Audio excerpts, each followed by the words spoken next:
দাদা, আমরা কোথায় যাচ্ছি? আমার কথাটা শুনে জবাবে দাদা বললেন, উত্তরপাড়ায়। তখন আমি বললাম, ও আচ্ছা, তাহলে নিশ্চয়ই কাউকে ভূতে ধরেছে, তাই না?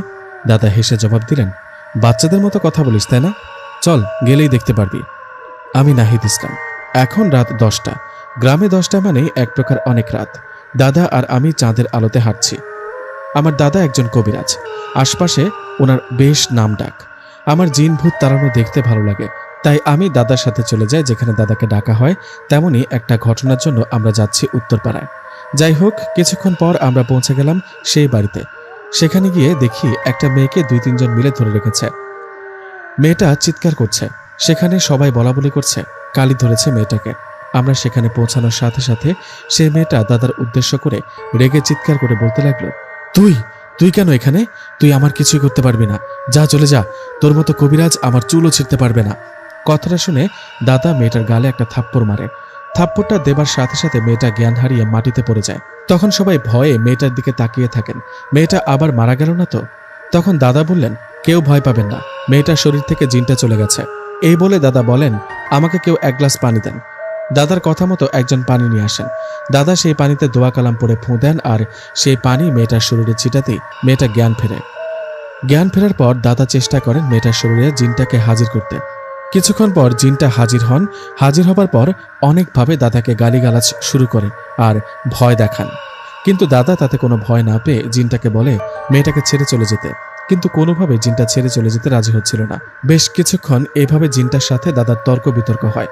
অবশেষে দাদা কোনো উপায় না পেয়ে জিনটাকে বোতলে বন্দি করেন। যাই হোক, সেখানে দাদা সবাইকে বলে, আল্লাহ রহমতে আপনাদের মেয়ে সুস্থ হয়ে উঠবে, এখন থেকে আর কোনো সমস্যা হবে না। এই বলে আমরা বাসার দিকে রওনা শুরু করলাম। রাত তখন 12টা। বাড়ির দিকে হাঁটছি। দাদা বলল, এটা ছাড়া কোনো উপায় ছিল না। আমি বললাম, এতে তোমার কোনো সমস্যা হবে না? দাদা বলল, সমস্যা বলতে সবসময় তো হয় না। অনেক সময় হয় কি যে খারাপ জিনটাকে মেরে ফেলি বা বোতলে বন্দি করি, তার আত্মীয়র কেউ আক্রমণ করে আমার উপর, কিন্তু আল্লাহ ঠিকই রক্ষা করেন আমাকে। ও আচ্ছা, তাই? আমি তো তোমার সাথে সাথে থাকি, এতে কি আমার কোনো সমস্যা হতে পারে? হতে পারে। শুধু তোর সাথে না, আমার পরিবারের যে কারোর সাথে সমস্যা হতে পারে। তাই তো আমি আমাদের বাড়িটা বন্ধ করে রাখি আর সবার শরীর বন্ধ করে রাখি। তোর কোমরে যে তাবিজটা আছে সেটা কখনো খুলবি না, মনে রাখবি। যতই বিপদ আসুক এই তাবিজটা খুলবি না। ঠিক আছে, কিন্তু কি আছে এমন এই তাবিজে? এটা খুললে কি হবে? সময় হলে জানতে পারবি। এখন হাট, রাত অনেক হয়েছে। দাদার কথা শুনে বললাম, দাদা, এই রাস্তা দিয়ে ঘুরে না গিয়ে ছোট রাস্তা দিয়ে যাই, তাহলে তো তাড়াতাড়ি বাড়িতে পৌঁছাতে পারবো, তাই না? দাদা বলল, কোন রাস্তা দিয়ে যাবার কথা বলছিস? পরীর দিকের পাশ দিয়ে চলে যাই। না, ওদিক দিয়ে যাওয়া যাবে না। আমি বললাম, কেন? কবিরাজ হয়ে কি ভয় পাও নাকি? আচ্ছা দাদা, পরীর দিঘির কথাটা কতটুকু সত্য? আসলে কি সেই দিঘিটা পরীদের? দাদা বলল, না, কিন্তু সেই দিঘির পাড়ে যে পুরনো গাছগুলো আছে সেখানে কিছু জিন বাস করে। অনেকে সেই দিঘির পাড়ে সেই জিনগুলোকে দেখতে পায়, তাই আস্তে আস্তে সেই দিঘির নাম হয় পরীর দিঘি। আমি বললাম, ও আচ্ছা, তা দাদা আমাকে একটা পরীর সাথে বিয়ে দাও না। তাই নাকি? এত শখ, দুনিয়াতে এত মানুষ থাকতে পরী কেন শুনি? তারা দেখতে সুন্দর আর উড়তে পারে, আমিও তাদের সাথে উড়ে বেড়াবো। হয়েছে, এগুলো মিছে স্বপ্ন আর দেখতে হবে না তোর। হাঁট তাড়াতাড়ি। দাদার কথায় আর কথা না বাড়িয়ে হাঁটতে লাগলাম। কিছুক্ষণ হাঁটার পর আমি কেন জানি পেছনে ফিরে তাকাই। পেছনে তাকাতে দেখলাম আমার থেকে কয়েক হাত দূরে খুব সুন্দরী একটা মেয়ে দাঁড়িয়ে আছে, অপরূপ সুন্দরী। আমি মেয়েটাকে দেখে দাদুকে বললাম, দাদু দেখো, আমাদের পেছন পেছন একটা মেয়ে আসছে। আমার কথা শুনে দাদা পেছনে ফিরে তাকান, তাকিয়ে আমাকে বলেন, কই, এখানে তো কেউ নেই। কিন্তু আমি একটু আগে পেছনে একটা মেয়েকে দেখেছি। দাদা আমার দিকে তাকিয়ে হা হা করে হাসতে হাসতে বললেন, পরী তোর পিছু নিয়েছে মনে হয়। কি জানি কোনো পরী তোকে পছন্দ করলো কিনা। দাদার কথা শুনে বললাম, মজা করো না তো দাদা, চলো বাড়ি চলো। এই বলে বাড়িতে চলে গেলাম। পরের দিন সন্ধ্যাবেলা দাদা আমার রুমে আসলো। দাদাকে দেখে বললাম, দাদা আসছো? আমি তোমার কাছে যেতে চাইলাম। কেন রে, আমার কাছে কেন? কাল রাতে একটা স্বপ্ন দেখেছি, একটা মেয়ে আমাকে ডাকছে। ও কি আসলে মেয়ে নাকি পরী কিছুই বুঝতে পারিনি। তাই নাকি? ঘুমানোর আগে দোয়া পড়ে ঘুমাবি, বুঝলি? তাহলে এসব উল্টাপাল্টা স্বপ্ন আর দেখবি না। আরেকটা কথা তোকে বলতে আসলাম। কি কথা দাদা? আমি একজন নামকরা কবিরাজ, তুই আমার নাতি, অথচ তুই কবিরাজি করতে পারিস না। তাই আমি তোকে চাই কবিরাজি শেখাতে। না না, আমি তোমার মতো কবিরাজি করতে পারবো না, এটা আমাকে দিয়ে হবে না। আমি জিন ভূত দেখে ভয় পাই। আরে বোকা, কবিরাজি শিখলে তোকে আর জিন দেখে ভয় পেতে হবে না, ওরাই তোকে দেখে ভয় পাবে। তবুও আমার ইচ্ছা নেই। পরীর সাথে বিয়ে দিবা নাকি তাই বলো। কবিরাজি শেখ, তাহলে পরি এমনিতেই তোর কাছে এসে ধরা দেবে। তখন বিয়ে করবি নাকি প্রেম করবি সেটা তোর ইচ্ছে। তাই নাকি? মজা করছো তাই না? না। আচ্ছা, কবিরাজি শিখে তুই নিজেকে তো রক্ষা করতে পারবি তাই না? মানুষের বাড়িতে নাই বা গেলি। তাও ঠিক। আচ্ছা ঠিক আছে, আমি রাজি। আমি রাজি হওয়ায় দাদা আমাকে কবিরাজি শেখাতে শুরু করলেন। বেশ কিছুদিন আমি কবিরাজি শিখলাম, দোয়া কালাম মুখস্থ করলাম। কিছুদিন পর আমাদের কাছে একটা লোক আসলেন। লোকটা এসে দাদাকে বললেন তাদের বাড়িতে একটা বাচ্চা মেয়ের সাথে সমস্যা হচ্ছে। লোকটাকে দেখে দাদা বললেন, বাচ্চাটাকে আর সমস্যাটা কি একটু কি বলবেন? তখন লোকটা কান্না করতে করতে বলল, আমার 4টা বাচ্চা, মেয়ে 3টা বড় আর ছেলেটা ছোট, বয়স মাত্র 6 মাস। জন্মের পর ছেলেটার সাথে কিছু না কিছু ঘটছে। কিছুদিন ধরে ছেলেটা ওর মায়ের বুকের দুধ খাচ্ছে না, শুধু কান্না করছে। ডাক্তার দেখিয়েছে কিন্তু কিছুতেই সুস্থ হচ্ছে না। পরে উপায় না পেয়ে মসজিদের ইমামকে দেখিয়েছি। আমার ছেলেটাকে উনি দেখেই বললেন ওর সাথে সমস্যা আছে, ভালো কোনো হুজুর বা কবিরাজের কাছে যান, ছেলের অবস্থা ভালো না। এখন অনেক আশা নিয়ে আসছি আপনার কাছে, আমার ছেলেটার অবস্থা ভালো না, আপনি যদি আমার বাড়িতে যেতেন খুব উপকার হতো। লোকটার কথাগুলো শুনে খারাপ লাগলো, এত ছোট বাচ্চার সাথে এসব ঘটনা ঘটছে। দাদাকে ইশারা দিয়ে বললাম, আমরা যেতে রাজি। দাদা লোকটাকে বলল, ঠিক আছে আপনি চলে যান, আমরা কালকে সন্ধ্যার পর আপনার বাড়িতে যাব। দাদার কথা শুনে লোকটা চলে গেল। তখন দাদাকে বললাম, কি সমস্যা কিছু বুঝলে কি? এত ছোট বাচ্চার সাথে কি কোনো সমস্যা হতে পারে? জবাবে দাদা বললেন, হতে পারে। এমনও হতে পারে তার পরিবারের কারোর জন্য তার উপর সমস্যা হচ্ছে। ও আচ্ছা বুঝলাম, সেটা কালকে ওই বাড়িতে গেলে বুঝতে পারবো। যাই হোক, পরের দিন সন্ধ্যার পর আমি ও দাদা রওনা করলাম সেই বাড়ির উদ্দেশ্যে। হেঁটে যেতে 30 মিনিট লাগে। দাদা ও আমি গল্প করতে করতে হেঁটে চলেছি। হঠাৎ দাদা আমাকে বলে উঠলেন, দাঁড়া। দাদার কথা শুনে বললাম, কেন কি হলো? দাদা জবাবে বললেন, সামনে দেখ, বুঝতে পারবি। দাদার কথায় সামনে তাকাতে দেখলাম আমাদের সামনে রাস্তা আটকে দাঁড়িয়ে আছে বিরাট একটা গরু। গরুটা দেখে দাদাকে বললাম, আরে সন্ধ্যা হয়ে গেছে, তবুও গরুটা এখানে, গরুর মালিক কই? তখন দাদা বললেন, আরে বোকা, এটা নর্মাল কোনো গরু না, গরুটার পায়ের দিকে তাকিয়ে দেখ, 4টা পায়ের জায়গায় 6টা পা। দাদার কথা শুনে অবাক হয়ে গরুটার পায়ের দিকে তাকিয়ে দেখলাম, আরে সত্যি তো, হায় হায়, এটা নর্মাল কোনো গরু না, গরুটার চোখগুলো তো আগুনের মতো জ্বলজ্বল করছে। এটা দেখে ভয়ে দাদুর গা ঘেঁষে দাঁড়ালাম। আমাকে ভয় পেতে দেখে দাদা বলল, ভয় পাচ্ছিস কেন? তুই না কবিরাজ, এই শিখলি কবিরাজি? দাদার কথা শুনে বললাম, কবিরাজি তো শিখলাম, কিন্তু এখন কি করব? সামনে রাস্তা আটকে দাঁড়িয়ে আছে 6 পাওয়ালা গরু, এরকম পরিস্থিতিতে কখনো পড়িনি। আমার কথা শুনে দাদা এক মুঠো মাটি হাতে দিয়ে বিড়বিড় করে দোয়া পড়ে সেই মাটি গরুটার দিকে ছুঁড়ে মারলেন। ঠিক তখনই মুহূর্তের মধ্যেই গরুটা উধাও হয়ে গেল। তখন দাদা বললেন, চল এখন। এই বলে দাদা ও আমি চলতে লাগলাম। রাস্তায় চলতে চলতে দাদাকে জিজ্ঞেস করলাম, আচ্ছা গরুটা কি জিন? জবাবে দাদা বললেন, এটা জিন, গরুর রূপ নিয়ে আমাদের ভয় দেখাতে আসছে। আমরা যার বাড়িতে যাচ্ছি হয়তো সেই জিনটা চায় না আমরা সেই বাড়িতে যাই। ও আচ্ছা, এবার বুঝলাম। দাদা দেখো, আমার মনে হয় চলে আসছি, ওই যে লোকটা লাইট হাতে দাঁড়িয়ে আছে। আমার কথায় দাদা বললেন, ঠিকই বলেছিস, আমরা চলে আসছি। আমাদের দেখে লোকটা বলে উঠল, আপনারা আসছেন, চলুন ভিতরে চলুন। লোকটার কথায় ওনার বাড়ির দিকে ভিতরে প্রবেশ করলাম। ওনার বাড়িতে ঢোকার পর একটা জিনিস খেয়াল করলাম, আবহাওয়াটা বেশ গরম। পাশের রুম থেকে একটা বাচ্চা কেঁদে চলেছে। তখন লোকটা দাদাকে উদ্দেশ্য করে বলে উঠলেন, ওই যে শুনছেন, ওটা আমার বাচ্চা, ওর মায়ের বুকের দুধ খাচ্ছে না, শুধু কেঁদে চলেছে, এভাবে কাঁদতে থাকলে আমার বাচ্চাটা বাঁচবে না। তখন দাদা বললেন, এক কাজ করুন, আপনার বাচ্চাটাকে নিয়ে আসুন, আমি একটু দেখব। দাদার কথায় লোকটা তার বউ সহ তার 6 মাসের ছেলেটাকে নিয়ে আসলেন। ছোট বাচ্চা, বাচ্চাটাকে দেখে অবাক হলাম, শরীরটা কেমন ফ্যাকাশে হয়ে গেছে। বাচ্চাটার এই অবস্থা দেখে দাদা বাচ্চাটাকে দোয়া কালাম পড়ে ফুঁ দিলেন। কিছুক্ষণ পর বাচ্চাটার কান্না থেমে গেল। তখন দাদা বাচ্চাটাকে তার মায়ের কোলে দিয়ে বললেন, আপনি ওই রুমে গিয়ে ওকে বুকের দুধ খাওয়ান, আর কিছুক্ষণ পর ওকে আবার আমার কাছে নিয়ে আসেন। এতক্ষণে আমি আপনাদের বাড়িটা ঘুরে দেখি। দাদার কথায় মহিলাটা তার ছেলেটাকে নিয়ে ওই রুমে চলে গেলেন। আমি ও দাদা কথা মতো তাদের বাড়িটা ঘুরে দেখছি। হঠাৎ আমার চোখ গেল তাদের বাড়ির পাশে বড় একটা আম গাছের দিকে। গাছটার দিকে তাকাতে চমকে উঠলাম, কারণ গাছের ডালে বসে আছে ভয়ানক একটা অবয়ব, খুবই রাগ নিয়ে এক দৃষ্টিতে আমার দিকে তাকিয়ে আছে। এটা দেখে দাদাকে বললাম, দাদা গাছের দিকে তাকাও একবার। আমার কথা দাদা আম গাছের দিকে তাকিয়ে মুচকে একটা হাসি দিয়ে আমাকে বললেন, কাজ হয়েছে, তুই এখন জিনদের দেখতে পাস, যেটা অন্য কেউ দেখতে পায় না, তুই তো ভালো কবিরাজ হয়ে গেলি দেখি। দাদার কথা বললাম, দাদা ভয় লাগছে, দেখো জিনটা কেমন রেগে আমাদের দিকে তাকিয়ে আছে। ভয় পাবার দরকার নেই, এসব কিছু না, ভয় দেখানোর চেষ্টা করছে, এসব দেখে দুর্বল হলে চলবে না, বুঝলি? ঠিক তখনই রুম থেকে সেই বাচ্চাটার কান্না ভেসে আসলো। বাচ্চাটা আবারও কান্না করতে শুরু করেছে। বাচ্চাটার কান্না শুনে রুমে গেলাম। রুমে গিয়ে দাদা বললেন, বাচ্চাটাকে সামনে নিয়ে আসুন। দাদার কথায় বাচ্চার মা বাচ্চাটাকে সামনে নিয়ে আসলেন। দাদা বাচ্চাটার দিকে তাকিয়ে বললেন, ওকে বিছানায় শুয়ে দিন আর আমাকে এক গ্লাস পানি দিন। দাদার কথা মতো তাই করা হলো। দাদা পানিতে ফুঁ দিয়ে সেই পানিটা বাচ্চাটার দিকে ছিটিয়ে দেওয়ার সাথে সাথে সবাইকে অবাক করে দিয়ে 6 মাসের বাচ্চাটা এক লাফে বিছানায় উঠে দাঁড়ালো। এটা কিভাবে সম্ভব? এত ছোট বাচ্চা দাঁড়ালো কিভাবে? ভয়ে তখন বাচ্চার বাড়ির লোকজন চিৎকার করতে লাগলো। তখন দাদা সবাইকে শান্ত করে বললেন, ভয় পাবেন না। ঠিক তখনই সে 6 মাসের বাচ্চাটা কথা বলতে লাগলেন। বাচ্চাটার শরীরে নিশ্চয়ই জিন হাজির ছিল। তখন বাচ্চাটা বলতে লাগলো, এই বাচ্চাটা আমার, ওকে আমি নিয়ে যাব, কেউ আটকাতে পারবি না। ওই কবিরাজ, শোন, তুই আমার কিছুই করতে পারবি না, তাই বলি যত তাড়াতাড়ি পারিস এখান থেকে চলে যা। জিনটার কথা শুনে দাদা বললেন, আমার কি করতে পারবি সেটা দেখে নিব।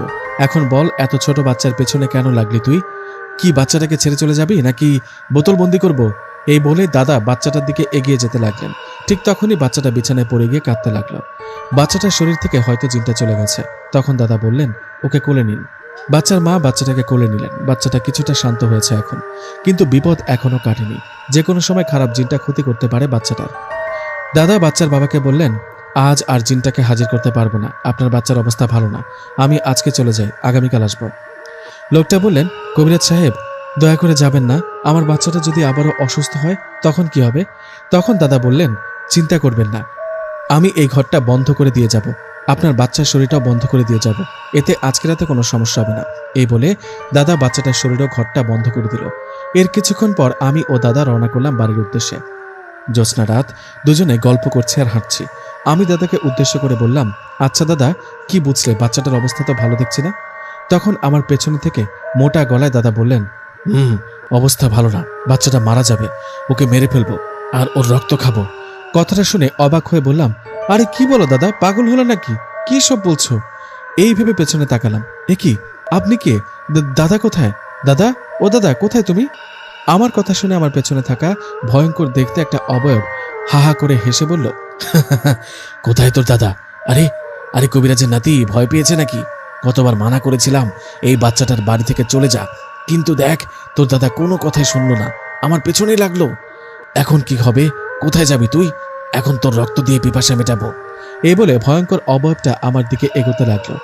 এরকম ভয়ঙ্কর দেখতে জিন আগে কখনো দেখিনি। জিনটার মুখটা দেখে মনে হয় পুড়ে গেছে, চোখগুলো সাদা সাদা, রাতের মধ্যে জলজল করছে। দেখে গা শিউরে উঠল। চিৎকার দিয়ে একটা দৌড় দিতে যাব, ঠিক তখনই সে জিনটা আমার পেছনে সজোরে আঘাত করলেন। আমি ব্যথায় চিৎকার দিয়ে উঠে মাটিতে পড়ে গেলাম। তখন সে ভয়ঙ্কর জিনটা আমাকে বলতে লাগলেন, আরে আরে, কবিরাজের নাতি, পালাচ্ছিস কেন? কোথায় তোর কবিরাজ দাদা? ডাক, এখন এখন তোর কলিজাটা বের করে নেব। এই বলে সে আমার দিকে এগোতে লাগলো। ব্যথায় এদিকে আমি নড়াচড়া করতে পারছি না। হঠাৎ কোথা থেকে সাদা জুব্বা পরা একজন এসে সে খারাপ জিনটাকে ধাক্কা দিয়ে মাটিতে ফেলে দিল। তারপর শুরু হলো তাদের মধ্যে মারামারি। আমি দেখছি সেই সাদা জুব্বা পরা অবয়বটা সেই খারাপ ভয়ঙ্কর জিনটাকে একের পর এক চাবুকের আঘাত করছে। আঘাত করার সাথে সাথে সে জিনটা চিৎকার দিয়ে উঠছে। এরকমভাবে কিছুক্ষণ চলার পর সে খারাপ জিনটা বেশ ভালোভাবে আহত হয় ও চলে যায়। তখন সে সাদা জুব্বা পরা কেউ আমার দিকে এগিয়ে আসতে থাকে। আমি কিছু বলার আগে উনি বললেন, আসসালামু আলাইকুম, ভয় পাবেন না, আমি আপনার জন্য এসেছি। আমি ভয়ে ভয়ে বললাম, কে আপনি? আমার জন্য আসছেন মানে? কে আপনি? তখন উনি বললেন, আমার নাম রহমান, আমি একজন জিন, ভয় পাবেন না। ঠিক তখনই দাদার ডাক কানে ভেসে আসলো। দাদা চিৎকার করে ডাকছে, নাহিদ, কই তুই? দাদার ডাক শুনে দাদার কাছে এক দৌড়ে গিয়ে পৌঁছালাম। গিয়ে বললাম, দাদা, কোথায় গিয়েছিলে তুমি হঠাৎ? জানো আমার সাথে কি ঘটেছে একটু আগে? আমি তো মরেই যেতাম উনি যদি না আসতো। আমার মুখ থেকে কথাগুলো শুনে দাদা বললেন, আরে আমি কোথায় যাব মানে? তুই হঠাৎ কোথায় চলে গেলি? আমি তো ওই লোকটার বাড়িতেই ছিলাম, বাচ্চাটাকে দেখছিলাম, হঠাৎ দেখলাম তুই নেই, তোকে খুঁজতে খুঁজতে এখানে এলাম। আর তুই কার কথা বললি? কে তোকে বাঁচিয়েছে? আমি জবাবে বললাম, ওই যে উনি। তখন দাদা বললেন, আরে কোথায়? এখানে তো তুই আর আমি ছাড়া কেউ নেই। তখন পেছন ফিরে খুঁজে দেখলাম, আরে আসলেই তো কেউ তো নেই। তাহলে সেই রহমান জিনটা গেল কই? একটু আগে তো এখানেই ছিল। তখন দাদা বলল, শোন, আমাকে রেখে আর কোথাও বেরোবি না। আজকে আমার রূপ ধরে সে খারাপ জিনটা তোকে এখানে নিয়ে আসছে, তাই বলি এখন থেকে সাবধানে থাকবি, নিজের শরীর সবসময় বন্ধ করে রাখবি। দাদার কথা শুনে বললাম, ঠিক আছে দাদা, কিন্তু বিশ্বাস করো, একটা ভালো জিন আমাকে খারাপ জিনটার হাত থেকে বাঁচিয়েছে, ওর নাম নাকি রহমান। আমার কথা শুনে দাদা বললেন, রহমান? হ্যাঁ দাদা, রহমান জিনটা নিজেই আমাকে তার নাম বলেছে। দাদা বললেন, শোন নিশাদ, এটা খারাপ জিনও হতে পারে, হয়তো তোকে বোকা বানানোর চেষ্টা করবে, তুই ওর কথায় কান দিবি না। আবার তোর কাছে আসলে বলবি আর কখনো যেন তোর কাছে না আসে, আর নিজের শরীর সবসময় বন্ধ করে রাখবি। দাদার কথা শুনে বললাম, ঠিক আছে, এখন চলো, বাসায় চলো।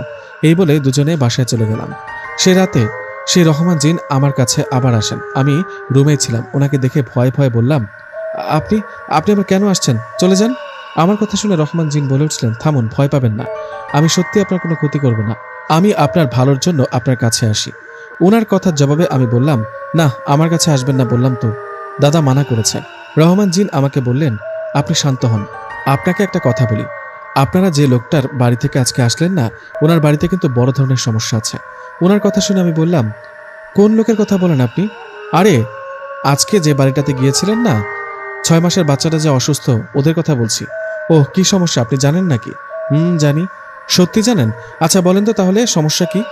এতটুকু বাচ্চার সাথে কেন এরকম ঘটনা ঘটছে? সমস্যাটা শুরু হয়েছে ওই বাচ্চার বাবা ও মায়ের জন্য। মানে কি বলেন, খুলে বলেন। তাহলে শোনেন, ওই লোকটার পরপর 3টা মেয়ে সন্তান জন্ম নেয়। এতে লোকটা ও তার বউয়ের খুবই মন খারাপ হয়। তারা একটা ছেলের সন্তান চেয়েছিল, তাই তারা দুজনে মিলে একটা ছেলের আশায় একজন তান্ত্রিকের কাছে যায় এবং শয়তানের পূজা করে যেন তাদের ছেলে বাচ্চা হয়। তখন সে তান্ত্রিক বলে, ঠিক আছে, তোদের ছেলে হবে। ছেলে হবার 1 মাসের মধ্যে 2টা খাসি বলি দিতে হবে। তান্ত্রিকের কথা শুনে আগে পিছে কিছু না ভেবে সেই লোকটা তার স্ত্রী রাজি হয়ে যান। এর ঠিক 1 বছর পর ঠিকই ওনার ছেলে সন্তান জন্ম নেয়। জন্ম নেবার পর তারা সেই তান্ত্রিকের কথা ভুলে যায়।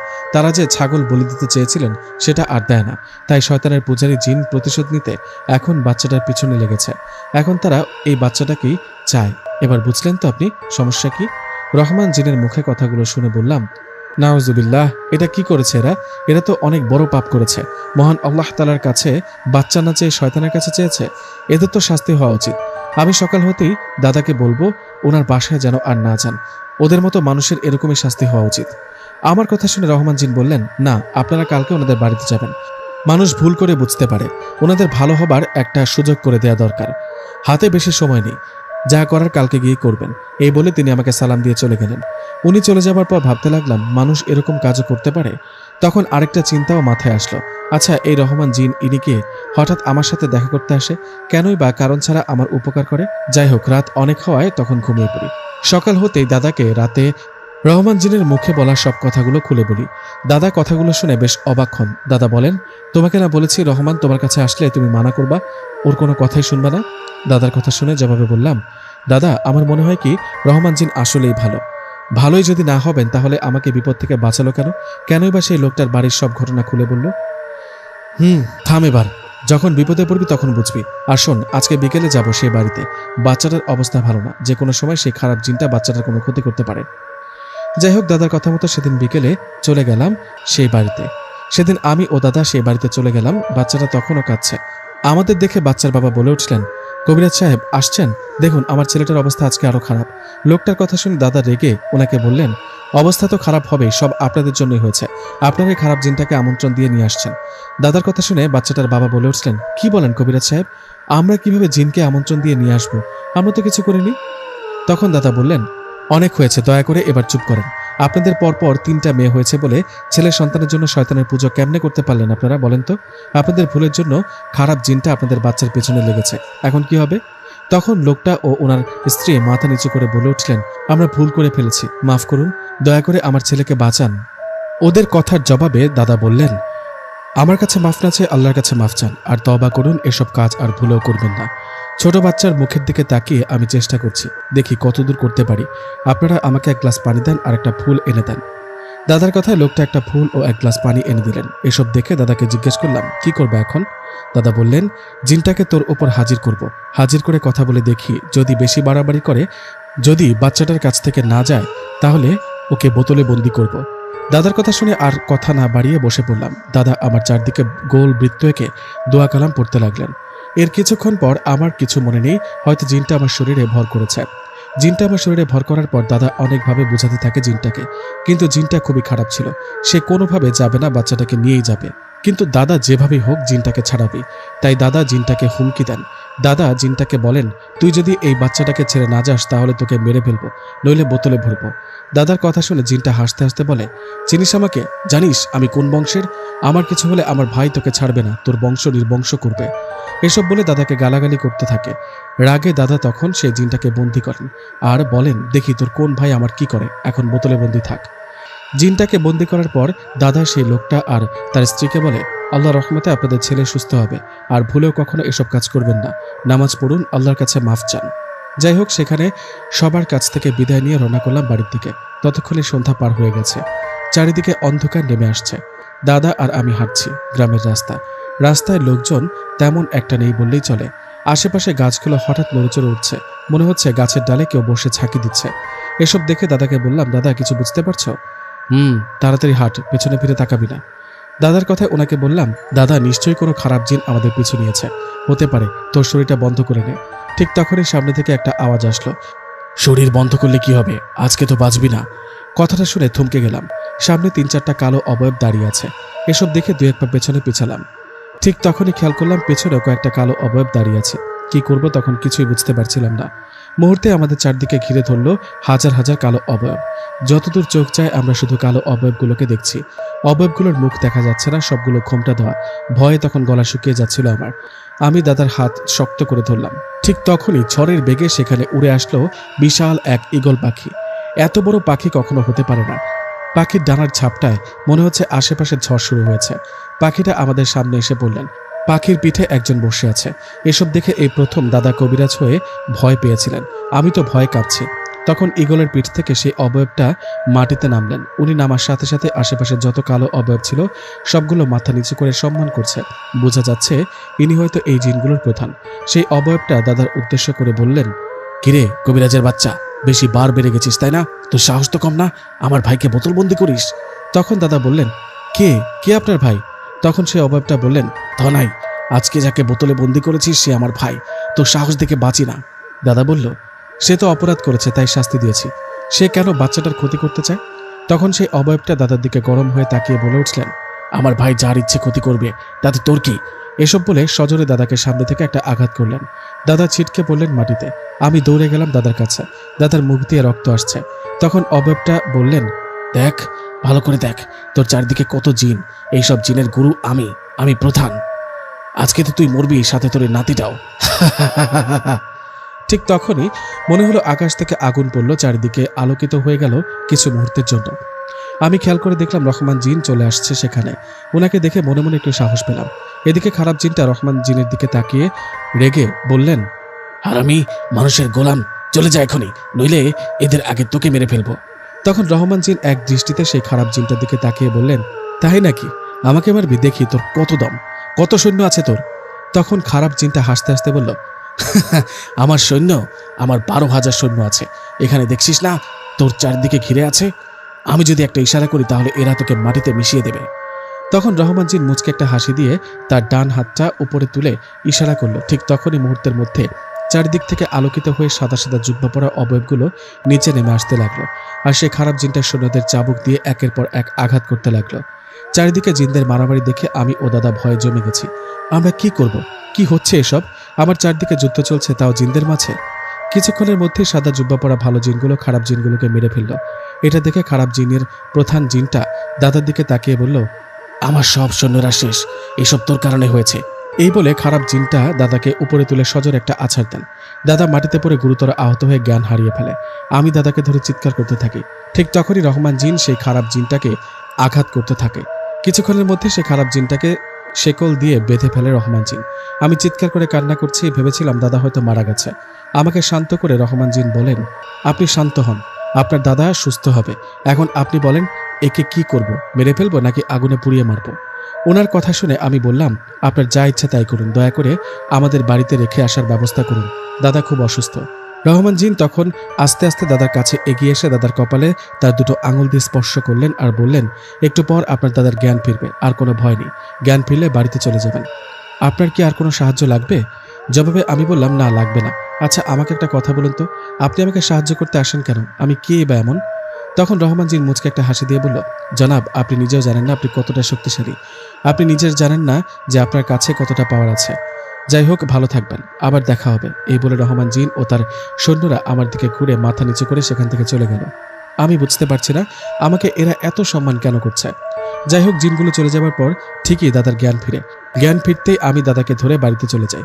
এই ঘটনার 2 দিন পর দাদা বেশ সুস্থ হন। দাদা সুস্থ হবার পর দাদাকে বললাম, দাদা শোনো, আমার মনে হয় কি তোমার কবিরাজি বাদ দেওয়া দরকার।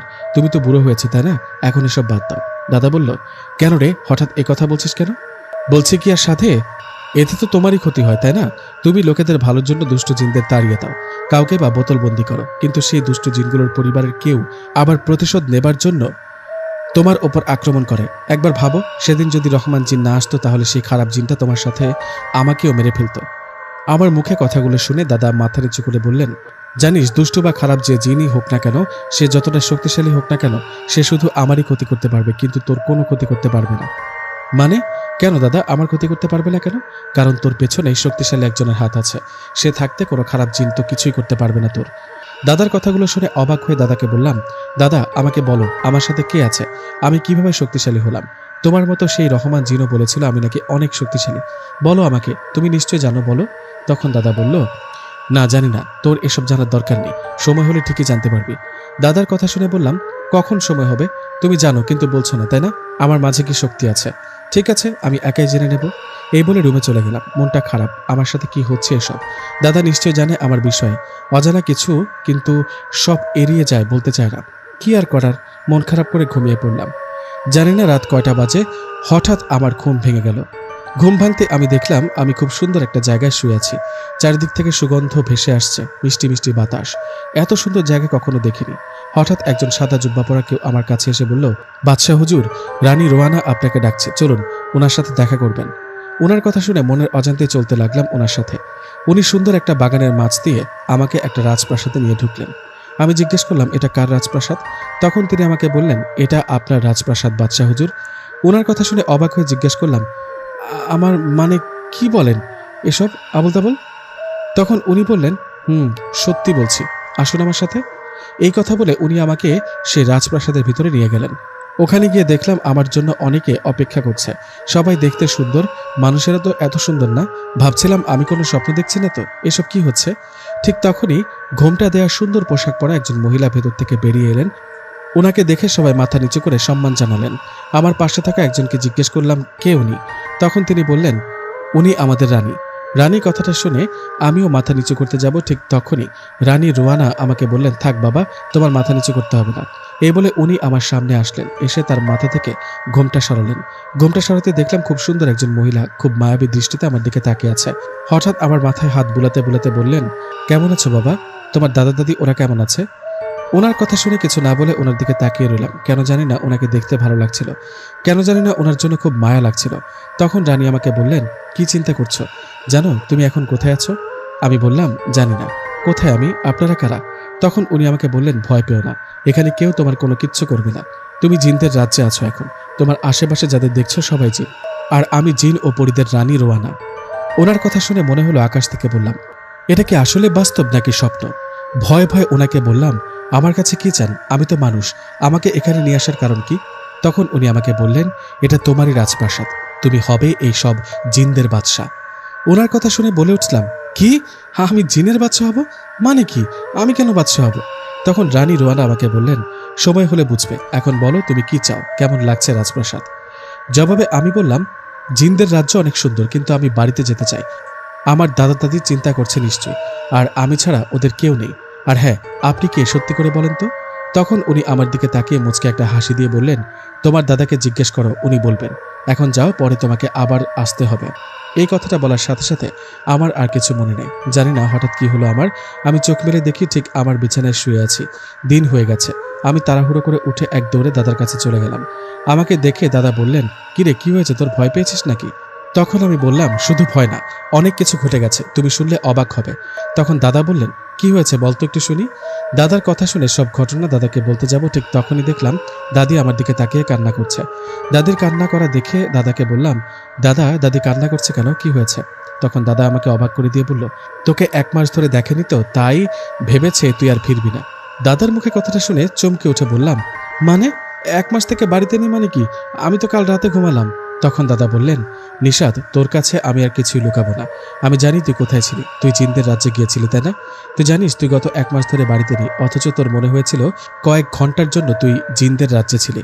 দাদার কথা শুনে কি বলবো বুঝতে পারছি না। অবাক হয়ে বললাম, তুমি জানো তাহলে আমি জিনদের রাজ্য থেকে ফিরছি? তখন দাদা বললেন, জানি, আমি সব জানি। আর তোকে আজ একটা কথা বলি, তুই তো তোর জন্মের পর তোর মাকে দেখিসনি। তুই জানিস তোর মা মারা গেছে। আসলে সত্যি বলতে তোর মা মারা যায়নি। জিনদের রাজ্যে যে সুন্দরী রানী রোয়ানাকে দেখছিস, উনি তোর মা। তোর মা একজন পরী, শুধু পরী না, সব জিন পরীদের রানী। হায় আল্লাহ, এগুলো আমি কি শুনছি? আমার মা একজন পরী? জবাবে দাদা বললেন, হ্যাঁ, এটাই সত্যি। তুই আজ 1 মাস পর বাড়িতে এলি, তবুও তোকে দেখে অবাক হয়নি, কারণ আমি জানি তোকে তোর মায়ের লোকেরা তোকে জিনদের রাজ্যে নিয়ে গেছে। তোমার দাদি কেন কান্না করছে জানো? কারণ তোমার দাদি ভেবেছে তোমার মা তোমাকে আর আসতে দিবে না আমাদের মাঝে। আমার হাতে এটা কি দেখো তো। আরে, এটা তো আমার তাবিজ। আমার হাতে বাঁধা ছিল, কিন্তু কখন যে পড়ে গিয়েছিল বুঝতে পারিনি। এটা তোর তাবিজ। এই তাবিজটা আমি সবসময় তোকে কেন পড়ে থাকতে বলতাম জানিস তো? যেন তোর মা বাবা আর তার কোনো পাঠানো জিন কখনো তোকে তাদের রাজ্যে নিয়ে যেতে না পারে। কিন্তু তাবিজটা তোর হাত থেকে খুলে পড়ার পর ওরা সুযোগটা পেয়েছে, তাই তোকে ঘুমের মধ্যে ওদের রাজ্যে নিয়ে গিয়েছিল। দাদার কথাগুলো শুনে বললাম, কিন্তু দাদা, উনি যদি সত্যি আমার মা হন, তাহলে মায়ের কাছে আমাকে যেতে দাও না কেন? মা তো আমার কোনো ক্ষতি করবে না, তাই না? তখন দাদা বললেন, এই কথা বলিস না। তুই ছাড়া আমাদের আর কেউ নেই। আমি চাই না তোর মা তোকে তার কাছে নিয়ে যাক। তখন আমি দাদাকে বললাম, আমি তা বুঝতে পেরেছি। আচ্ছা দাদা, আমাকে একটা কথা বলো তো, খুব জানতে ইচ্ছে করছে। আমার বাবা মানুষ, মা জিন জাতি, মানে পরী। আচ্ছা, বাবার সাথে মায়ের পরিচয় হলো কি করে? বিয়েটাই বা কি করে হলো? তখন দাদা বলতে শুরু করলেন, আমি যখন নতুন নতুন কবিরাজি শিখি, তখন আমার সাথে একজন জিনের পরিচয় হয়। সে জিনটা কে ছিল জানিস? তোর নানা ইব্রাহিম। তোর নানা কিন্তু যেমন তেমন জিন না, জিনেদের বাদশা। তোর নানার সাথে আমার ভালো বন্ধুত্ব হয়। এভাবে কেটে যায় কয়েকটা বছর। এদিকে তোর বাবা বড় হয়, আর ইব্রাহিম জিনের মেয়েও। কিভাবে জানি তাদের মাঝে পরিচয় হয়। ও একে অপরকে ভালোবেসে ফেলে। এই ভালোবাসার কথাটা যখন আমি ও তোর নানা জানতে পারলাম, তখন রাগ করিনি, বুঝিয়েছি অনেকবার। বুঝিয়েছি মানুষের সাথে জিন জাতির ভালোবাসা বা বিয়ে হতে পারে না, এটা নিয়মের বাইরে। কিন্তু তারা আমাদের কথাগুলো শুনলো না, বিয়ে করে ফেলল। বিয়ের 2-3 বছর পর তোর জন্ম হলো। তুই যখন ছোট, তখন তোর বাবা মারা যায় অসুস্থতায়। তারপর তোর মা তোকে তার সাথে নিয়ে যাবার অনেক চেষ্টা করেছে, কিন্তু আমি যেতে দিইনি। তোর মা এখন পরীদের রানী। তোর নানা মারা গেছে, তাই তোর মা চান তুই হবি জিনদের বাদশা। অবাক হয়ে দাদার মুখ থেকে পুরো ঘটনাটা শুনলাম। মনের অজান্তে মনটা খারাপ হয়ে গেল। জন্মের পর থেকে জানতাম আমার মা বাবা মারা গেছে। এখন যদিও মায়ের দেখা পেলাম, তবুও তার কাছে যেতে পারি না, কারণ আমি ছাড়া দাদা দাদির কেউ নেই। যাই হোক, দাদিকে শান্ত করে বললাম, কেঁদো না, আমি তো ফিরে এসেছি, তাই না? তোমরা কখনো এটা ভেবো না যে আমি তোমাদেরকে কখনো ছেড়ে চলে যাব। এই বলে রুমে চলে গেলাম। সেদিন রাতে আমার রুমে রহমান জিন আসে। উনি এসে সালাম দিয়ে বলে, আসসালামু আলাইকুম, আমাকে আপনার মা পাঠিয়েছেন। উনি বলেছে আপনাকে আমাদের রাজ্যে নিয়ে যেতে। রহমান জিনের কথা শুনে বললাম, কেন? মা আমাকে ডেকেছে কেন? আপনি কি কিছু জানেন? তখন রহমান বললেন, না বাদশা, আমি এই বিষয়ে কিছু জানি না। আমি তো রানীর আদেশ মতো আসছি। চিন্তা করবেন না, সকাল হবার আগেই আপনাকে রেখে যাওয়া হবে। ওনার কথা শুনে বললাম, না, আমি আপনাদের রাজ্যে যাব না। মাকে গিয়ে বলবেন আমি ওখানে যাব না। আমি দাদা দাদির সাথে থাকবো যতদিন বেঁচে থাকবো।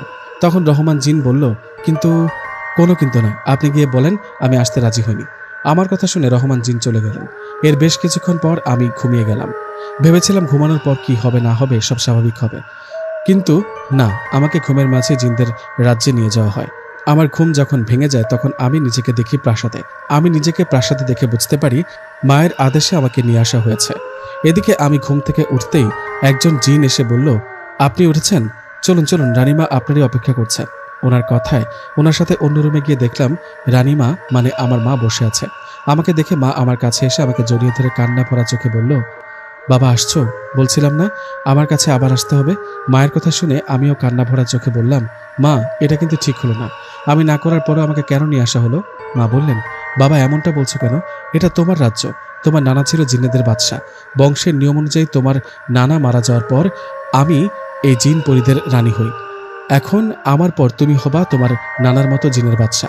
মায়ের মুখে কথাটা শুনে চমকে উঠে বললাম, না না মা, কি বলো এসব? আমি কোনো বাচ্চা হতে পারবো না। মা, তুমি কেন বুঝো না? আমি শিশুকাল থেকে দাদা দাদির কাছে মানুষ হয়েছি। আমার মা বাবা দাদা দাদিকে মনে করছি, এখনো করি। আমাকে ছাড়া দাদা ও দাদি থাকতে পারে না, আমিও ওদের ছেড়ে থাকতে পারি না। তুমি দয়া করে আমাকে বাড়িতে রেখে আসো। মা বলল, কি আছে ওই বাড়িতে যা এই জিন রাজ্যে নেই? আমার দাদা দাদির ভালোবাসা নেই, মায়া মমতা নেই। মা, আমি ওদের ছেড়ে থাকতে পারবো না, তুমি আমাকে রেখে আসো। বাবা, বোঝার চেষ্টা করো। মা প্লিজ, আমাকে জোর করো না।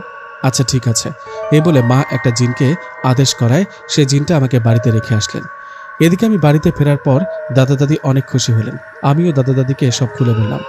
এভাবে চলতে থাকে দিন। মাঝে মধ্যে মা এসে আমার সাথে দেখা করতো, কথা বলতো, কিন্তু আমার অনুমতি ছাড়া কখনো জোর করে নিয়ে যেত না জিনদের রাজ্যে। এভাবে কেটে যায় আরো কয়েকটা বছর। আমার দাদা দাদি তখন আরো বৃদ্ধ হয়ে যায়। একদিন দাদা ও দাদি আমাকে কাছে ডেকে বললেন, শোন, আমরা তো বৃদ্ধ হয়ে গেছি, শরীরটাও তেমন ভালো না, না জানি কবে কখন আল্লাহর ডাকে চলে যায়। আমরা মারা গেলে তুই তোর মায়ের কাছে চলে যাবি। দাদা দাদির মুখে কথাটা শুনে আমি বললাম, আরে না না, আমি তোমাদের ছেড়ে কোথাও যাব না, তোমাদের সাথেই থাকবো। আমার কথায় দাদি বললেন, আরে পাগল, আমরা মারা গেলে কি আমাদের সাথে তুই কবরে যাবি? আমরা বেঁচে থাকতে না গেলেও আমরা মারা যাবার পর যাবি। দাদা দাদির মুখে এরকম কথা শুনে মনের অজান্তেই চোখে পানি চলে আসলো। আমি দাদা দাদিকে বললাম, চুপ করো তো, সেটা তখন দেখা যাবে, এসব বাদ দাও। দাদা দাদির কথায় সেদিন পাত্তা না দিল। পরিস্থিতি আর বাস্তবতা ঠিকই আমাকে তার আসল রূপ দেখিয়ে দিলেন তার কয়েক বছর পর দাদা ও দাদি কয়েক মাসের ব্যবধানে দুজনেই মারা গেলেন। ওরা মারা যাওয়ায় আমি অনেক ভেঙে পড়েছিলাম। আমাকে ভেঙে পড়তে দেখে মা আমাকে আবারও জিনের রাজ্যে নিয়ে গেলেন। মা ছাড়া আমার তেমন কেউ ছিল না তখন। দাদা দাদি মারা যাবার আগে বলেছিল আমি যেন মায়ের কাছে চলে যাই। সেই সুবাদে জিন রাজ্যে চলতে থাকে আমার দিন। জিন রাজ্যে কয়েক বছর থাকার পর মা রাজ্যের সকল জিনপরির উপস্থিতিতে আমাকে জিনের বাদশা হিসেবে ঘোষণা করলেন। মায়ের পাশাপাশি আমিও দায়িত্ব পালন করতে লাগলাম জিনের বাদশা হয়ে। জিনের বাদশা গল্পটি এখানেই শেষ। গল্পটি আপনাদের কাছে কেমন লেগেছে জানাবেন অবশ্যই কমেন্ট করে। আর নতুন নতুন গল্প পেতে চ্যানেলটি সাবস্ক্রাইব করুন। আসসালামু আলাইকুম। একটি শান্তিপূর্ণ গ্রাম, নাম চিতাপুর। অনেক বছর আগে ব্রিটিশদের যুগে সেখানে গণহারে চিতার আগুনে মানুষকে পুড়িয়ে মারা হতো। সেই থেকে সেই জায়গার নাম রাখা হয় চিতাপুর। গ্রামে যেখানে প্রায় শতাধিক বছর ধরে কোনো ধরনের ঘটনা ঘটেনি, গ্রামবাসীরা শান্ত ও সুখী ছিল। কিন্তু একদিন গ্রামে আগমন ঘটে এক রহস্যময় বিদেশি পর্যটকের, যার নাম জন। জন গ্রামে আসার পর থেকেই গ্রামের পরিবেশ পরিবর্তন হতে শুরু করে। প্রতিদিন নতুন নতুন অদ্ভুত ঘটনা ঘটতে থাকে। মাছের অস্বাভাবিক আচরণ, রাতে অদৃশ্য শক্তির উপস্থিতি, জীবজন্তুর অস্বাভাবিক শব্দ, দূর থেকে ভেসে আসা শব্দ এবং গ্রামের মানুষজনের মাঝে অস্থিরতা। চিতাপুর একটি শান্ত এবং সুন্দর গ্রাম। এখানকার বাসিন্দারা তাদের সাদা সিধা জীবন যাপন এবং কৃষি কাজে ব্যস্ত থাকে। গ্রামে প্রকৃতির সৌন্দর্য এবং ধর্মীয় আচার অনুষ্ঠান মেনে চলা হয়। কিন্তু একদিন চিতাপুর গ্রামবাসীদের জীবন এক ভয়ানক বিপর্যয়ের সম্মুখীন হয়, যা ছিল এক মাছ খেকো পিশাচ জিনের দখলে। এই মাছ খেকো পিশাচ জিন ছিল এক ধরনের অশুভ আত্মা, যা সাধারণত জলাশয় বা মাছের অভয়ারণ্যের আশেপাশে বাস করে। তার প্রধান বৈশিষ্ট্য ছিল মাছের প্রতি গভীর আকর্ষণ এবং মানুষদের মধ্যে ভীতি ছড়ানো। চিতাপুর গ্রামের পাশে একটি বড় পুকুর ছিল, যেখানে প্রচুর মাছ বাস করত। সেই পুকুর ছিল গ্রামবাসীদের প্রধান মৎস্য উৎস এবং তাদের জীবিকার এক অবিচ্ছেদ্য অংশ। একদিন পুকুরের পানি অস্বাভাবিকভাবে কমতে শুরু করে এবং মাছের সংখ্যা কমতে থাকে। প্রথমে গ্রামবাসীরা বিষয়টিকে প্রকৃতির কোনো অস্বাভাবিক পরিবর্তন বলে মনে করেছিল, কিন্তু দ্রুত তারা বুঝতে পারল যে এই সংকটের পেছনে কিছু অন্য রহস্যময় ঘটনা ঘটেছে। গ্রামবাসীদের মধ্যে গুজব উঠতে শুরু করল যে পুকুরে কোনো অশুভ শক্তির প্রবেশ ঘটেছে। গ্রামে বেশিরভাগ মানুষের ছিল পুকুর ভরা মাছ, কিন্তু দিন দিন সে মাছগুলোর পরিমাণ কমতে শুরু করল। গ্রামবাসীরা ধীরে ধীরে বুঝতে পারে যে তাদের গ্রামে একটি মাছ খেকো পিশাচ বাস করে। পিশাচটি মাছ খেয়ে তাদের আতঙ্কিত করে তুলেছে এবং মাঝে মাঝে তাদের মাঝে অদৃশ্যভাবে আক্রমণ করছে। গ্রামের পুরনো মানুষরা জানায় এ ধরনের পিশাচের ইতিহাস বহু পুরনো। প্রতিদিন 2 থেকে 4 জন ছোট ছোট ছেলে মেয়েদেরও পাওয়া যাচ্ছে না সঠিক সময়ে। গ্রামবাসীরা বুঝতে পারল যে পুকুরের মাছগুলি রাতের অন্ধকারে হঠাৎ করে অদৃশ্য হয়ে যাচ্ছে। মাছ ধরা যা তাদের জীবিকার অন্যতম মাধ্যম ছিল, তা ক্রমেই অসম্ভব হয়ে পড়ছে। গ্রামবাসীরা উদ্বিগ্ন হয়ে পড়ে এবং একটা বৈঠক ডাকল। গ্রাম প্রধানের নেতৃত্বে তারা সিদ্ধান্ত নিল যে কোনো বিশেষ অনুষ্ঠান বা ধর্মীয় আচার করে সমস্যার সমাধান করা উচিত। তাদের মধ্যে একজন বুড়ো পণ্ডিত, যিনি গ্রামের আধ্যাত্মিক গুরু ছিলেন, বিষয়টি তদন্ত করতে সম্মত হলেন। পণ্ডিত জানতেন যে এই ধরনের সমস্যার মোকাবেলা করতে হলে গভীর জ্ঞান এবং অভিজ্ঞতার প্রয়োজন। তিনি পুকুরের আশেপাশে পুজো ও অভ্যন্তরীণ শক্তি দিয়ে অশুভ আত্মার বিরুদ্ধে প্রতিরোধ গড়ে তোলার সিদ্ধান্ত নিলেন। রাতের অন্ধকারে পণ্ডিত পুকুরের কাছাকাছি পৌঁছালেন। পুকুরের চারপাশে পীড়া এবং অস্বাভাবিক শব্দ শুনে তিনি বুঝতে পারলেন যে পিশাচ জিনটি পুকুরের পানির মধ্যে এক ধরনের শক্তি সৃষ্টি করেছে। পণ্ডিত মন্ত্র পাঠ করতে শুরু করেন এবং এক বিশেষ মন্ত্র উচ্চারণ করেন, যা পিশাচ জিনকে সন্ত্রস্ত করে দিতে পারে। কিন্তু পিশাচ জিনও সহজে হার মানতে প্রস্তুত ছিল না।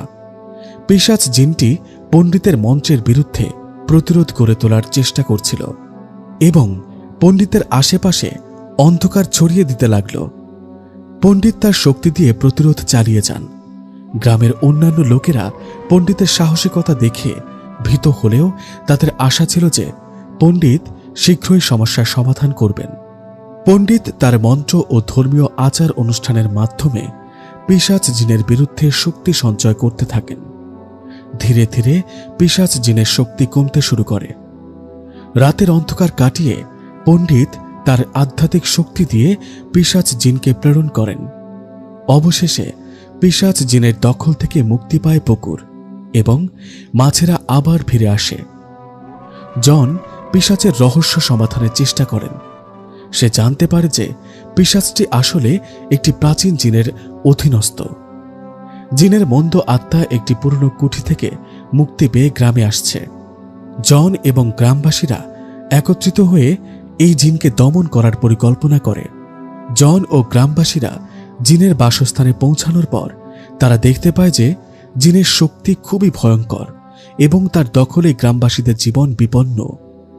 জন যখন গভীর জঙ্গলের ছবি তুলছিল, হঠাৎ করে একটি অস্বাভাবিক সুরের আওয়াজ তার কানে আসে। সে দেখতে পায় একটি অন্ধকার শ্যাডো তার ক্যামেরার লেন্সে ঢুকে যাচ্ছে। ভয় পেয়ে গিয়ে সে ক্যামেরার ছবি দেখতে শুরু করে। ছবিতে দেখা যায় একটি পিশাচের মুখের ছায়া, যা খুবই ভয়াবহ এবং অস্বাভাবিক। প্রথমে সে এটি ভুল বলে মনে করে, কিন্তু রাত বাড়ার সাথে সাথে অদ্ভুত ঘটনা ঘটতে থাকে। গ্রামের পরিবেশে জন নতুন গ্রামের সবুজ সৌন্দর্যে জনকে মুগ্ধ করে। তাই জন নিজের ক্যামেরায় গ্রামের দেশের কিছু ছবি তোলে। ছবিগুলোতে কিছু অস্বাভাবিক ছবি ও শ্যাডো দেখা যায়, যা তিনি প্রথমে অবহেলা করেন। কিন্তু যখন ছবিগুলো প্রিন্ট করার পর ভয়ঙ্কর দৃশ্য দেখতে পান, তিনি বুঝতে পারেন যে ছবিগুলোতে একটি অশরীরী অস্তিত্বের উপস্থিতি রয়েছে, যা কিনা চারপাশে পিশাচ আর ভূত থাকলেই সম্ভব। পরবর্তী দিন জন পুরনো জঙ্গলের দিকে ফিরে আসে। জন তার অনুভূতির ব্যাপারে সতর্ক হয়, কিন্তু জন নিজের প্রতি তার আগ্রহ অটুট রাখে। জঙ্গলে ঢুকতেই তারা একটি ভয়ঙ্কর দৃশ্য দেখতে পায়। একটি ভয়ানক পিশাচের আকৃতি তাদের সামনে হাজির হয়, আর তার চোখের ভেতর ঘৃণা ও তীব্র ক্ষোভ ফুটে ওঠে।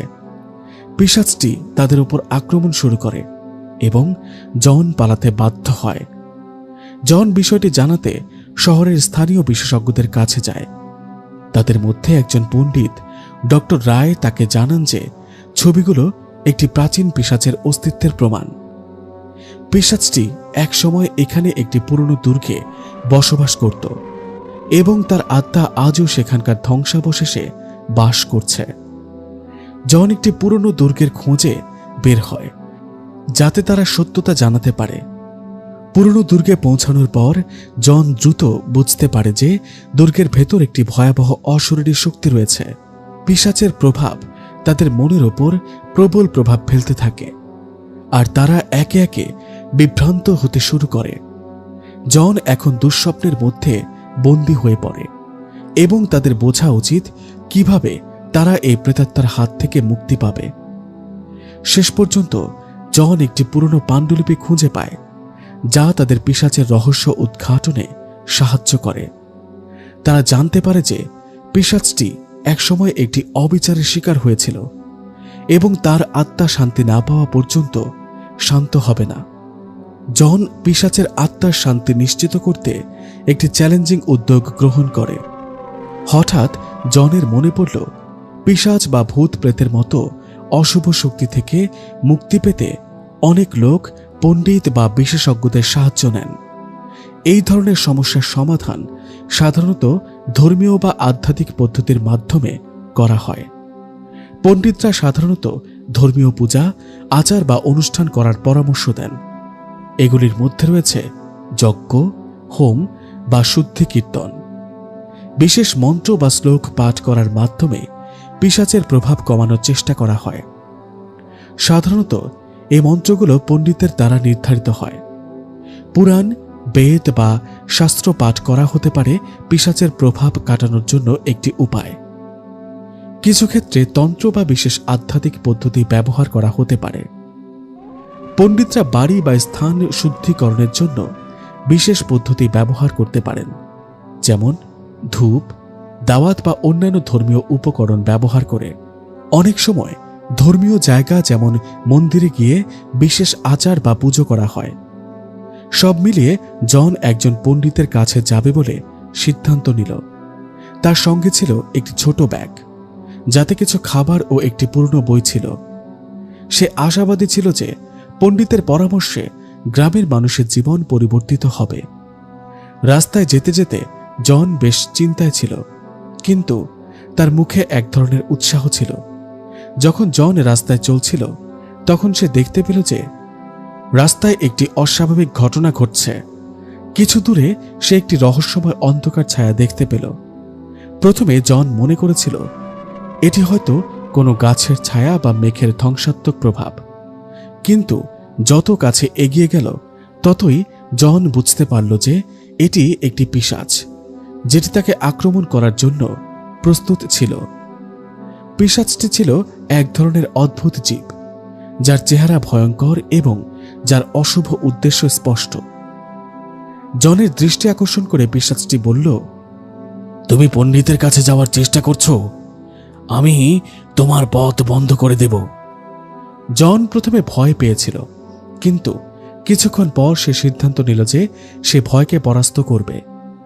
পিশাচটি হঠাৎ করে তার দিকে ঝাঁপিয়ে পড়ল এবং তার চারপাশে অন্ধকার ছড়িয়ে দিল। জন একটি আত্মবিশ্বাসী মনোভাব ধরে রেখে নিজের সাহসিকতা দেখানোর চেষ্টা করল। সে মনে মনে ভাবল, যতই কঠিন হোক না কেন, আমি আমার লক্ষ্যে পৌঁছাব। জন পিশাচের আক্রমণের মুখে সাহসের সাথে প্রতিরোধ গড়ে তুলল। তার সাথে কিছু ছোট্ট প্রার্থনা ও ধ্যানে সে পিশাচের ভয়ঙ্কর শক্তিকে শিথিল করতে শুরু করল। কিছুক্ষণের মধ্যেই পিশাচটি বেশ ক্লান্ত হয়ে পড়ল এবং তার শক্তি কমে যেতে লাগল। অবশেষে পিশাচটি হার মেনে নিয়ে অন্ধকারে মিলিয়ে গেল। জন তখনও পণ্ডিতের বাড়ির উদ্দেশ্যে রওনা দিল। তার হৃদয়ে এখন শুধু আশার আলো ছিল। পণ্ডিতের বাড়িতে পৌঁছে সে পণ্ডিতের কাছে সমস্ত ঘটনা বলল এবং তার সমস্যার সমাধান চাইল। পণ্ডিত জনের সাহস এবং আত্মবিশ্বাস দেখে প্রশংসা করলেন এবং তাকে তার সমস্যার সমাধান দিলেন। পণ্ডিত মশাইও শুরু করে দিল তার কাজ, যে কিভাবে এই পিশাচ মাছ খেকো জিনকে জব্দ করা যায় এবং তার অশুভ শক্তি থেকে গ্রামের অসহায় মানুষদেরকে বাঁচানো যায়। পণ্ডিত ঠিক করল সে তাদের গ্রামে গিয়ে কিছুদিন থাকবে এবং নিজ চোখে সব দেখবে। জন ও চিতাপুর গ্রামবাসীরা মিলে পণ্ডিতকে থাকার একটা বাড়ি ঠিক করে দিল। তার নাম ছিল পণ্ডিত শ্যামসুন্দর, যিনি ছিলেন জ্ঞান ও বিজ্ঞানের আধার। গ্রামবাসীরা পণ্ডিতের ওপর অগাধ বিশ্বাস রাখত এবং কোনো সমস্যা বা প্রশ্ন থাকলে তাকেই সমাধান জানাতে আসতেন। পণ্ডিতের ধর্মীয় ক্ষমতা এবং জ্ঞান অভিজ্ঞতা গ্রামবাসীদের মধ্যে বিশেষ স্থান অর্জন করেছিল। কিন্তু একদিন একটি অপ্রত্যাশিত ঘটনা ঘটে যা গ্রামবাসীদের মনে গভীর উদ্বেগের সৃষ্টি করে। এদিন পণ্ডিত শ্যাম সুন্দর তার গৃহের প্রণালী প্রণয়ন করেছিলেন। তার গবেষণা ও উপাসনা চলছিল নিবিষ্ট মনোযোগে। ঠিক তখনই পণ্ডিতের বাড়ির বাইরে এক অদ্ভুত ঘটনার সূত্রপাত হয়। গ্রামের বাইরে পুরনো একটি পুরাকীর্তির ধ্বংসাবশেষে একটি অদৃশ্য শক্তি আছড়ে পড়ে। এই শক্তি ছিল পিশাচ জিন, এক ধরনের অশুভ আত্মা যা সাধারণত গভীর অন্ধকারে বসবাস করে এবং মানুষদের মন ও আত্মাকে বিভ্রান্ত করে। পিশাচ জিনটি দীর্ঘদিন ধরে পণ্ডিতের সম্পর্কে রিজাল্ট করছিল। সে বিশ্বাস করেছিল যে পণ্ডিতের জ্ঞান ও ধর্মীয় শক্তি তার অবস্থা পরিবর্তন করতে পারে। তাই পিশাচ জিনটি সিদ্ধান্ত নিয়েছিল পণ্ডিতকে বাধার সম্মুখীন করতে। রাত গভীর হওয়ার পর পিশাচ জিনটি একটি অদৃশ্য আক্রমণ শুরু করে। পণ্ডিত শ্যামসুন্দর তার সাধনার মধ্যে নিমগ্ন ছিলেন। হঠাৎ করে তার চারপাশে এক অদ্ভুত শীতলতা অনুভব করেন। বাতাসে অস্বাভাবিক ঠান্ডা অনুভূত হতে শুরু করে এবং ঘরটি অন্ধকারে ঢেকে যায়। পণ্ডিতের চোখের সামনে এক রহস্যময় অন্ধকারের ছায়া দৃশ্যমান হয়ে ওঠে। এটি ছিল পিশাচ জিনের আক্রমণ। পিশাচ জিনটি পণ্ডিতের মনে অশান্তি ও অস্থিরতা সৃষ্টির চেষ্টা করেছিল। সে নানা বিভ্রান্তিকর চিত্র ও শব্দ তৈরি করেছিল যাতে পণ্ডিতের মনোযোগ বিচলিত হয়ে যায়। পণ্ডিত প্রথমে বিভ্রান্ত হলেও তিনি তার ধ্যান ও শান্তির ওপর বিশ্বাস রেখে নির্ভীকভাবে পরিস্থিতির মোকাবেলা করতে থাকলেন। পণ্ডিত জানতেন যে পিশাচ জিনের শক্তি অস্থায়ী এবং তার ব্যক্তিগত শক্তি ও ধর্মীয় জ্ঞান তার সাহায্যে আসবে। পণ্ডিত শ্যামসুন্দর তার অভ্যন্তরীণ শক্তি কাজে লাগিয়ে পিশাচ জিনের বিরুদ্ধে প্রতিরোধ গড়ে তোলেন। তিনি মন্ত্র উচ্চারণ শুরু করেন এবং বিভিন্ন ধর্মীয় ও আধ্যাত্মিক পদ্ধতি প্রয়োগ করতে থাকেন। পণ্ডিতের সম্মুখে পিশাচ জিনের শক্তি দুর্বল হতে থাকে এবং অন্ধকারটা একটু একটু করে উজ্জ্বল হতে থাকে। পিশাচ জিনটি উপলব্ধি করে যে পণ্ডিতের শক্তি ও ধর্মীয় জ্ঞান তার থেকে বেশি শক্তিশালী। সে আত্মসমর্পণ করতে বাধ্য হয় এবং ধীরে ধীরে পণ্ডিতের ঘর থেকে চলে যায়। পণ্ডিতের শান্তির অবস্থায় ফিরে আসা দেখে সে ধীরে ধীরে তার সাধনার দিকে ফিরে যেতে শুরু করেন। পরের দিন সকালে গ্রামবাসীরা পণ্ডিতের ঘরের দিকে আসতে থাকে এবং তারা জানতে পারে যে পণ্ডিতের প্রতি পিশাচ জিনের আক্রমণ ঘটেছে। কিন্তু পণ্ডিত তাদের আশ্বস্ত করেন যে তিনি সম্পূর্ণ নিরাপদ আছেন এবং ওই অশুভ শক্তি তার কাছে অক্ষম। গ্রামবাসীরা পণ্ডিতের সাহস ও শক্তির প্রতি শ্রদ্ধা জানিয়ে তার প্রতি তাদের ভালোবাসা ও কৃতজ্ঞতা প্রকাশ করে। পণ্ডিতের অভিজ্ঞতা তাকে আরো শক্তিশালী এবং বিশ্বাসী করে তুলেছিল। তিনি এই ঘটনা থেকে শিখেছিলেন যে যে কোনো অশুভ শক্তির মোকাবেলা করতে হলে দৃঢ় আত্মবিশ্বাস, ধার্মিকতা এবং অভ্যন্তরীণ শক্তির প্রয়োজন। গ্রামবাসীদের জন্য এটি একটি শিক্ষা ছিল যে তারা তাদের বিশ্বাস ও ধর্মীয় শক্তি দিয়ে যে কোনো বিপদ মোকাবেলা করতে পারে। পণ্ডিত শ্যামসুন্দর তার সাধনা ও শিক্ষা চালিয়ে গেলেন এবং গ্রামে শান্তি ও সমৃদ্ধি প্রতিষ্ঠা করতে সহায়তা করলেন। পিশাচ জিনের আক্রমণের পর গ্রামবাসীরা পণ্ডিতের অভ্যন্তরীণ শক্তি ও সাহসের প্রতি আরও শ্রদ্ধাশীল হয়ে ওঠে এবং গ্রামে এক নতুন যুগের সূচনা ঘটে, যেখানে আধ্যাত্মিক শক্তি ও বিশ্বাস মানুষের জীবনে গুরুত্বপূর্ণ ভূমিকা পালন করে। একদিন জন আর পণ্ডিত মশাই বসে পিশাচের সম্পর্কিত কথা বলতে থাকে। এই সময়ে পিশাচ জিন সেখানে হাজির হয় এবং বলে, আমি কেন পিশাচ জিন হয়েছি আজ তোমাদের বলবো। পিশাচটি ছিল এক সময়ের একজন মানুষ, যিনি জীবনে অনেক দুঃখ ও কষ্ট ভোগ করেছিলেন। তার জীবনের শেষ সময়টি অত্যন্ত যন্ত্রণাদায়ক ছিল। কষ্ট ও অভাবের মধ্য দিয়ে তার জীবন কাটিয়ে তিনি একটি অদ্ভুত মৃত্যুবরণ করেছিলেন। তার মৃত্যুর পর তার আত্মা পিশাচে পরিণত হয় এবং চিরকাল নিজের দুঃখের প্রতিশোধ নিতে প্রস্তুত থাকে। কিন্তু তার কষ্ট শুধুমাত্র মানুষদের ভয় দেখানো নয়, বরং তার নিজস্ব কষ্টের প্রেক্ষাপটও ছিল। গ্রামে পিশাচের উপস্থিতি অস্বাভাবিক ঘটনা সৃষ্টি করতে শুরু করে। রাতের অন্ধকারে পিশাচের হিংস্রতা এবং ভীতি গ্রামবাসীদের মধ্যে আতঙ্ক ছড়িয়ে দেয়। মাছের অভাব, পুকুরের পানির হ্রাস এবং অন্যান্য অস্বাভাবিক ঘটনা গ্রামবাসীদের মনে ভয় তৈরি করে। পণ্ডিত সবকিছু লক্ষ্য করে এবং বুঝতে পারে যে এটি শুধু অশুভ শক্তির কাজ নয়, বরং একটি বেদনাদায়ক আত্মার কাহিনী। এক রাতে পণ্ডিত পিশাচের উপস্থিতির জায়গায় যান। পিশাচের শক্তির উপস্থিতি ছিল স্পষ্ট, কিন্তু পণ্ডিত তার মনোযোগ হারাননি। পণ্ডিত শান্তভাবে পিশাচের সামনে দাঁড়িয়ে তার মনে সদাশয় ভাব রেখে বললেন, আমি জানি তোমার কষ্ট গভীর এবং তোমার দুঃখ অনেক। তুমি যদি প্রস্তুত হও তবে আমাকে তোমার কাহিনী বলতে দাও। তুমি কষ্টের সমাধান চাও তো প্রথমে তোমার কাহিনী আমাদের শোনাও। পিশাচ পণ্ডিতের কথা শুনে বিস্মিত হয়। সে অনেক দিন ধরে কষ্টের বোঝা বহন করছে এবং প্রথমবারের মতো তার কষ্টের গল্প শোনাতে প্রস্তুত হয়। পিশাচ পণ্ডিতকে বলতে শুরু করে, আমার নাম ছিল অশোক। আমি এক গ্রামের কৃষক ছিলাম। জীবনযাপনের জন্য কঠোর পরিশ্রম করতাম, কিন্তু অভাব ও দুঃখের অন্ত ছিল না। আমার পরিবারের প্রতি আমার গভীর প্রেম ছিল, কিন্তু একদিন একটি দুর্ভাগ্যজনক দুর্ঘটনায় আমার সমস্ত কিছু হারিয়ে যায়।